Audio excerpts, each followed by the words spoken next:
Christian here with Forward Momentum. In the background is my 1998 Lexus GS400, which has been extensively modified. The suspension leaves a little bit to be desired. Let me show you how my car sits on the Tine springs with KYB struts. It sits kind of at an odd angle, and the reason is I have RCAs in the front. So the front is lower than the rear. The springs themselves are labeled as 1.1 inch drop springs, which is not very much. But the front has an RCA installed, which also lowers your car. So my front is about 1.8 inch drop and my rear is about 1.2 inch drop.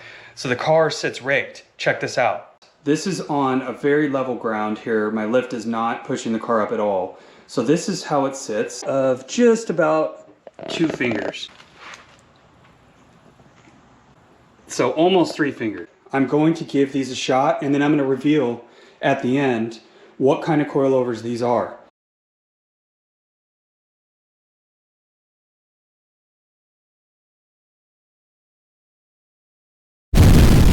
This OEM Plus ride setup that I have with the Tine springs, the spring rate is almost half of what these particular coilovers are. So the spring rate is really going to stiffen this thing up. The front is, and you can see it right here, 12,000, and the rear is 10,000. That's exactly what a lot of guys recommend when you do the Swift Spring upgrade on BC coilovers, for example. Now this is not a comparison test for BC or anything like that, because BC Fortune Tine has an awesome product. But this again is going to be on the upper end of the entry level offering. These are 24-way adjustable. If you look right there, you will see the adjustment. Really, the finish on these guys is beautiful. Really, really nice. Now the kit itself comes with a couple of adjustment wrenches, which are very heavy duty and powder coated, real nice. These are extra, I won't be using those. All of them are serialized. The locking collars, the springs, I like that they come with the top plate so you don't have to screw around with that. Now performance, I don't know yet. I'm gonna give you my honest opinion. I'm gonna measure my gap there and my gap back there. What I'd really like to do is bring it down another inch, 1,000 and 10,000 respectively, will stiffen up the ride significantly, and that's exactly what I'm looking for. So I'm just going to take some rough measurements here. It's 26 inches. Let's check this other side. It's pretty much the same. Let's see what the rear is. So the rear is 27. Interesting.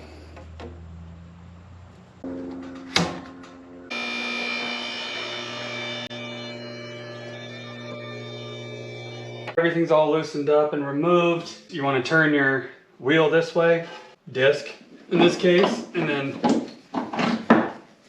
the strut will just come right out like that. Coilover and Tine KYB XLG setup side by side, and this is how I typically will set up the ride height. I put a punch through that one.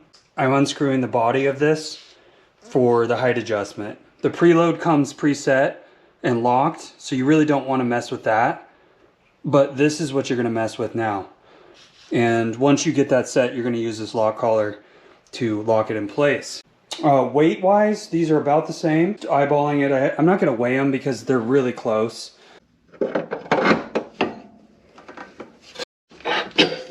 Okay, once you put that bottom bolt through, it'll hold in place, and then you can work on those top nuts.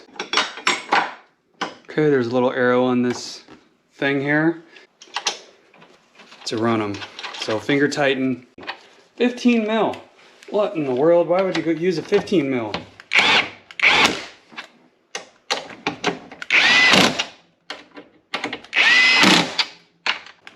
Pretty darn simple on the front. 41 foot-pounds. And the lower is 116 foot-pounds. This one, right down in here. That's 116 down there. Don't forget to do your lock collars, by the way. That one and the lower one there to keep the preload one from spinning. Gotta work on this one just a little bit more than the other one, so there you go. There you have it. That side's installed. to make an assumption that a lot of you do know how to adjust coilovers. I will tell you my method. And on these particular coilovers, you have 2 lock collars, the preload or the spring, and then you have 1 lock collar down below for the height adjustment. I take a caliper like this and I measure how many threads or the distance between the lock collars, and then I take it over to the other side, and what I do is I try to match each side. When you adjust coilovers, what you're going to do is loosen the height collar down here just a little bit with the wrench, and then you're going to actually turn the top one back and forth depending on if you're trying to raise or lower the car. I'm not going to prescribe which direction to go for you because you'll figure it out. And then once you get both sides about the same and everything's tightened up, you can get the car lowered down with wheels on and start to adjust the fender gap height to your liking. I haven't done the rear, so that is next, and I will do a reveal at the very end after I get through road tests and all those things for you guys. These are a little more of a pain than the fronts. The fronts are super easy. I do have the ISF N-Link upgrade, so you'll notice it might look different than yours. Highly recommend you go back and check out that episode. Sway bar loosen, sway N-Link disconnect, this through bolt with nut, undo, these 2 here, and then what you're doing is you're creating enough clearance to get this thing out because it's pretty tall. You can see that, you know, you have to get it past that as well. And you have to pull it out of the, I'll call it, valley of the control arm. You really want this control arm to be disconnected. You can swing it all the way down almost. As you can see, quite a bit different in general design. I'd say they weigh about the same. Not much of a difference there. What I'm going to go ahead and do is extend those just like I did the fronts to be within a certain height of what these were at, but a little bit lower. I put a punch through the strut assembly here. I extended this out as much as I possibly could. I mean, you want some threads to be inside the body itself here. You don't want to extend it all the way to like 1 thread, of course. Where I have it right now is maybe a 1/4 inch difference between what the car was lowered before as and what it looks like here. I'm going to take this body back in this way. So you'll be left with a couple of open threaded holes here, and I just put some plastic body plug things in and it just looks a little cleaner. I'm ready to get the new coilover put up inside there. There you go. It's installed, and let's take a look at the inside. I only have 1 nut holding it on right now.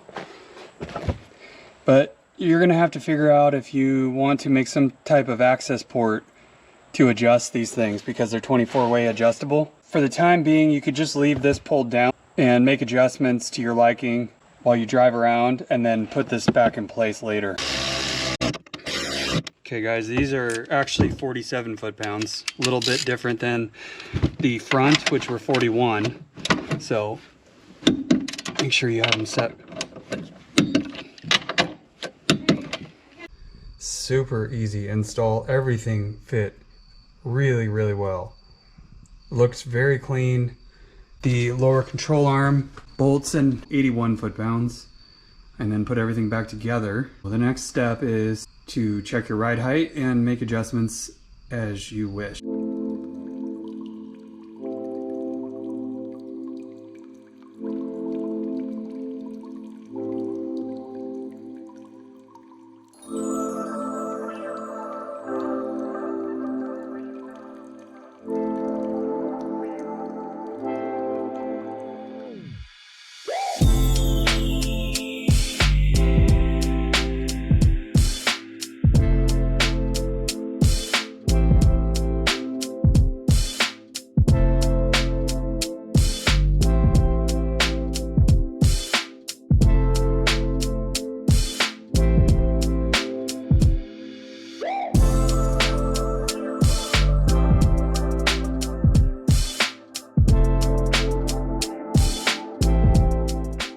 Hopefully that little music montage there was clear.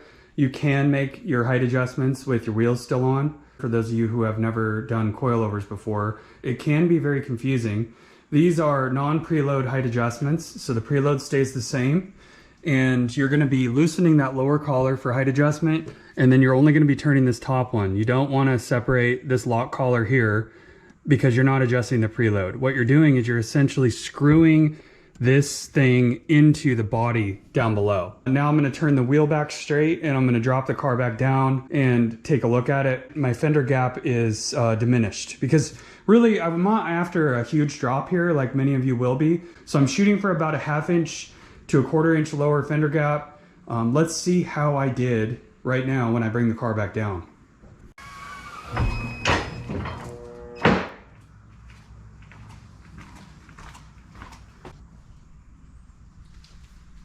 That's a lot better. I know you guys like to tuck tires and wheels, but that is not my objective. So that's definitely better than where I was before. Now the other fender, I've not made this adjustment yet. So let's take a look at the gap here. So you can see that's a pretty big gap. I haven't made this adjustment yet. I want to go down about 0.7 of an inch or the equivalent cranking on the coilover itself. You continue tweaking. These do have 24-way adjustments. I think I mentioned that when I was in the rear, but if I didn't, what I do is I go all the way to the softest setting, which would be counterclockwise, and then I did 5 clicks for firmness just to start on every single coilover. I don't know if that's good or bad yet, but 0 to 8 is labeled as street use. From there, you go to spirited driving and track use, all the way up to 24. Passenger side is done. Let's take a look at it right now. There you go. A lot better. Now check out the gaps back here. Wow, look at that. That's enormous, that gap. So I haven't made those adjustments yet. The car sits extraordinarily raked right now. American muscle car era stuff. Look at that. Let's get that fixed up right now. I took it for a ride around the neighborhood and I am impressed, I have to say. It rides just a touch firmer. I would say 20% firmer. All right, 1, 2, 3. 1, 2, 3.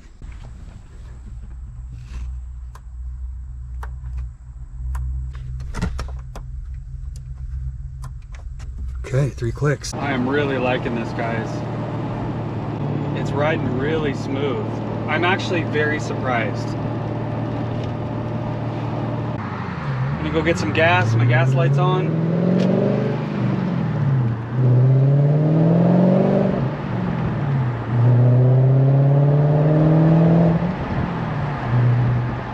So I recommend that you get an alignment, especially since a lot of you guys are gonna slam your car.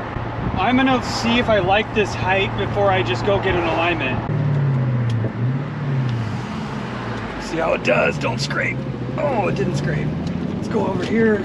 Well, it's a little rough through this parking lot. Yeah.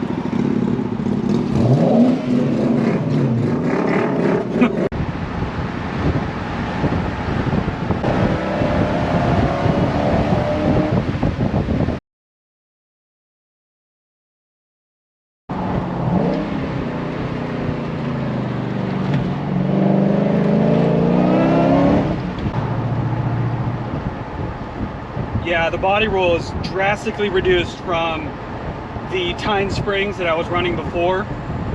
Keep in mind, I have upgraded front and rear sway bars also, so it's like I didn't understand why I had so much body roll, but it was definitely from spring rate. The spring rate on those was half as much as these. And I know with a camera like this, it's very steady because it has the software that keeps it real steady looking, but I can tell you, I have no vested interest in this working. I will tell you if upgrade, and I can tell you a good upgrade. So far, I absolutely recommend this. There's also less dive when I hit the brakes.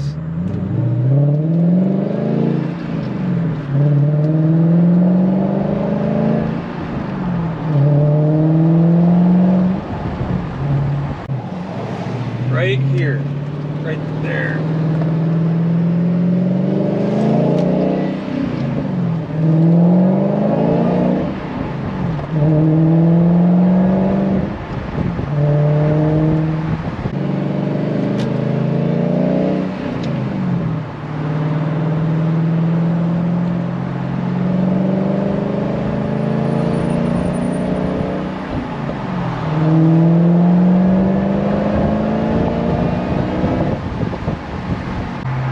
SC430 coming up on my left. I want to check them out. You don't see those that often, but let's see what we got.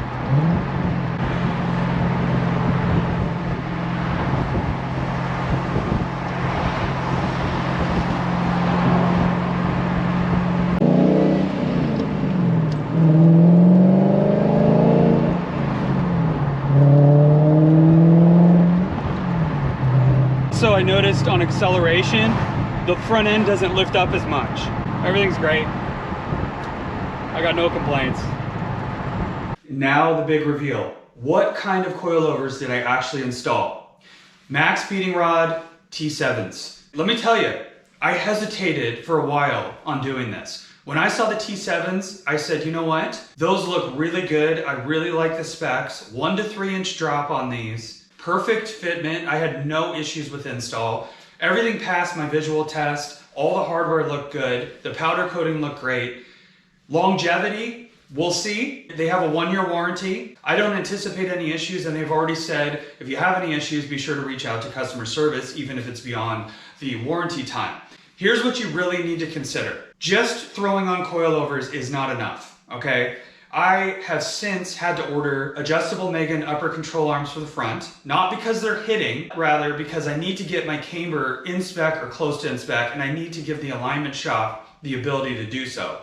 In the rear, I got eccentric Super Pro bushings. I should have done that install while I had the control arm drop down for this particular install. For those of you that are driving into a garage or over something, you need to consider your clearance. You can see that I have wood blocks under the front to bring my front up so I won't scrape it on my lift. A lot of you won't have this consideration, but I'm just letting you know that I'm gonna have to build a little platform here in the front of my car so that when I pull in, I can just go right up on that platform and I won't hit anything underneath the car. I do have roll center adjusters in the front. That will help improve your suspension geometry and adjustability when you go to get your alignment. These are an affordable option for you guys. I wanted to get this video out there so that you know that you do have options, but you have to consider the additional costs so you don't destroy your tires. Upper control arms, $275 for the Megans. There are SPC upper control arms out there that allow about a degree of camber improvement, plus or minus a degree. Let's put it that way. And I've heard that upper ball joint is no longer as good as it used to be. Those are known as Mevotex, and those are on Rock Auto actually. I will put that in the video description for those of you looking for an ultra affordable option, but my recommendation is to go ahead and spend an extra 120 bucks and get the Megans for the front. If you plan to slam it like 3-inch drop all the way down on the coilovers, then I would consider the lower profile Megans, which are much more expensive. Those will prevent your spindle from slapping. You don't want that going down the road. So for you ultra slam guys, that would be an option. In the rear, Super Pro eccentric bushings, that's what I already purchased. I'm gonna do episodes on the upper control arm and how to get it in, and the eccentric bushings in the rear from Super Pro. Then I'm gonna take it to the alignment shop. So you really need to look at the big picture here, consider all the cost, and then you make an educated decision. I am absolutely amazed at how these turned out. The ride is spectacular. The only bounciness that I experienced was low speed bumps that, like when you're going over where the trucks make the troughs in the road and you're turning, and it's just a bumpiness in a parking lot feel. It's nothing crazy. I hope you enjoyed this episode. Look for my additional episodes on the upper control arm, the eccentric bushings in the rear, and also the results of alignment before and after. Hit that subscribe button if you haven't already. Drop a like, drop a comment, and I'll see you on the next episode.